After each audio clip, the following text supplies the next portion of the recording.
All protocols observed. Let me share my screen. I think it's this one. Yes. Okay, I hope you can see that. My focus is going to be, I have so many questions for the rest of you. You see, I've been feverishly writing some notes, so I'm dying to get to the question and answer session. I'm going to ground my presentation as a practitioner in what organizations can do and something about unlocking using as a key for organizations to be able to unlock when they hear about diversity, equity, and inclusion, to give them a roadmap that they can test out so that they don't run in the opposite direction and think, well, this is all too difficult and too sensitive, I'm not going to get into it. So very much I'm going to share with you some of the experience that I have had. Let me start off by saying, this is my recurring mantra: data is the key.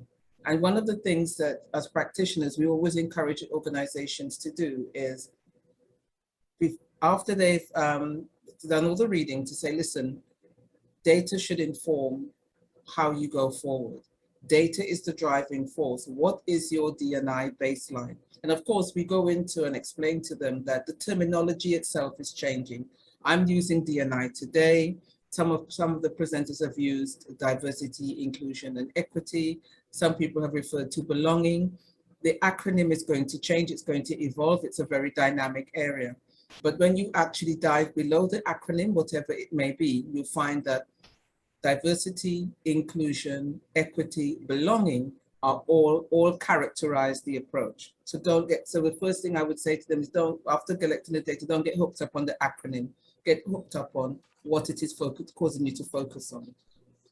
Establish what your D&I baseline is. And in this, I would then be very interested to hear from Scotia, for instance. It's how did they approach data collection with regard to this some of what is regarded as a sensitive area around LGBTQI+ community. Make them aware of the dimensions of diversity, particularly when we talk about intersectionality, because there's a tendency for someone to want to go through and tick individual boxes. But actually the lived experience is that if we reflect on ourselves, if we look in the mirror, we tick several diversity dimension boxes. There's religion, race, gender, ethnicity, education, very much those things that speak to what makes us up as individuals. We are a combination. In local parlance, we are a callaloo, right? So that intersectionality is very important. So what we always share as practitioners is saying that really there are 4 sources of data. So 4 sources of evidence that will help you on your D&I journey in terms of how to look at your organization through the D&I lens, and how to establish how well you're performing and where your weak points are, and everybody has them. So you look at your organizational data, you build that with you get some practitioner experience, you definitely take in stakeholder views, and you also look at what literature exists. Now, although we have spoken very widely and very eloquently on D&I or DE&I today, you find that there's very little empirical research that says to you, you do this and this will be your outcome. There's a lot of anecdotes, there are lots of studies, and there are lots of studies that focus on particular aspects of DE&I, but there's a dearth of empirical research on actually what works. Now, there is a reason for that. Partly it's the dynamism of the area, but also partly it's because from a D&I lens, almost every organization is unique. Their particular challenge, where they are starting from and what their particular D&I focus should be, will be unique. So whereas they can look to other organizations who have had similar issues in a particular area, it may be the microaggressions which comes from the vocabulary, using the inappropriate vocabulary within the organization. That may be their issue, whereby they have the policies and they think the policies are equitable, but when they look at how the policies are actually hitting the ground, they're not seeing that equity. So data and your sources of evidence inform where you start.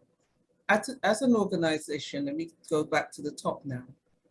It's critically important to treat DE&I as a strategy, just as you would treat any other business strategy.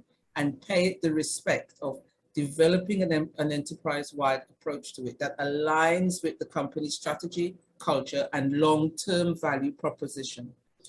The information has the talk in the industry has very much moved on from the business case, because everybody now accepts, listen, yes, it was talked about in terms of a business case to get it onto the agenda, to get the decision makers to pay attention.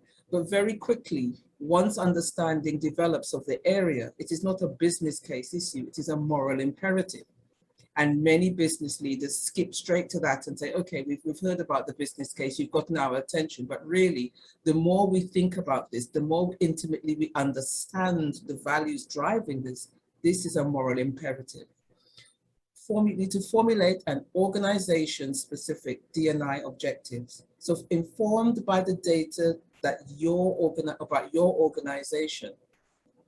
So it's it's data about your workforce, data about your workplace, and also data about your market.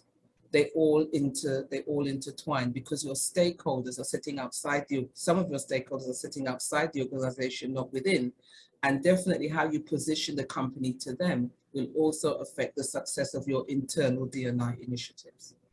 So you develop a scorecard, and you will see anybody who's been involved in strategy and in a decision-making position in organizations, these terms will ring bells, because when they looking at developing a particular business area or developing a particular project, these are the things that they did. They looked at how would it affect the organization? What is our business environment like? What are the objectives we're trying to achieve, and how do we break those down into goals and metrics? And how do we keep an internal watch on what is actually happening, what we want it to happen compared to what's actually happening, and how do we then know where to apply our resource to achieve corrective measures? Measure management's performance. It's a really tired phrase. What's important gets measured.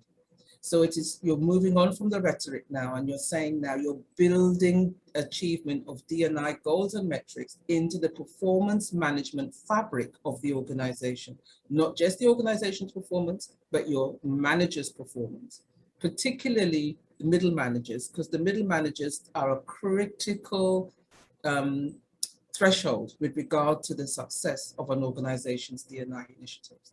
Consider how the organization's leadership and its client-facing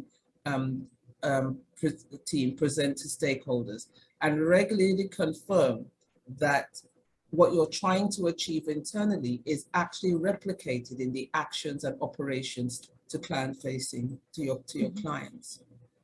Improve the oversight of strategy, culture, and performance in the long term by adding D&I as a standing item on the agenda, the board agenda.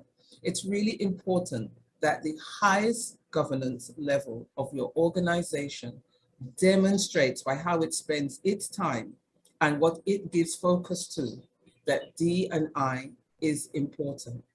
There's nothing that replaces that. In fact, it's a kind of a struggle if you have very interested and committed managers, but they're not getting the support of their board, because your staff and in the employee resource groups that Audrey spoke about, when you're inviting them to establish these resource groups, they're going to look up the organization and say, where am I seeing this present at other levels of the organization?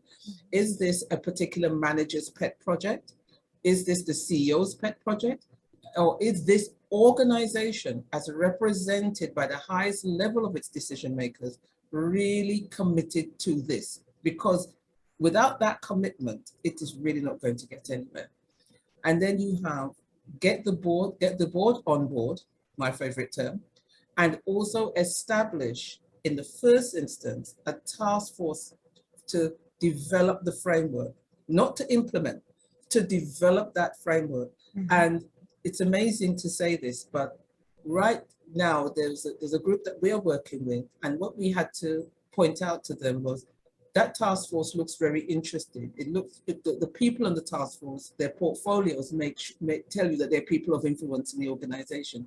but hold on a minute, there's no intergenerational mix on this task force. In fact, there are 7 of you and 6 of you are all baby boomers. I mean, you know, these are the sorts of things that you trip up, you know, and they're well-meaning, and to give them their credit, when pointed out to them, they stood back and thought, oh yes, of course, we really do need to look at how meaningful, how intentional are we being with regard to to diversity and inclusion. Yeah, excellent. Yeah. So as the conversation develops, because I'm not sure how much of my time I've used, but I can also share with you some key issues around diversity and inclusion as well. But I will pass you back to Indu at this point in time.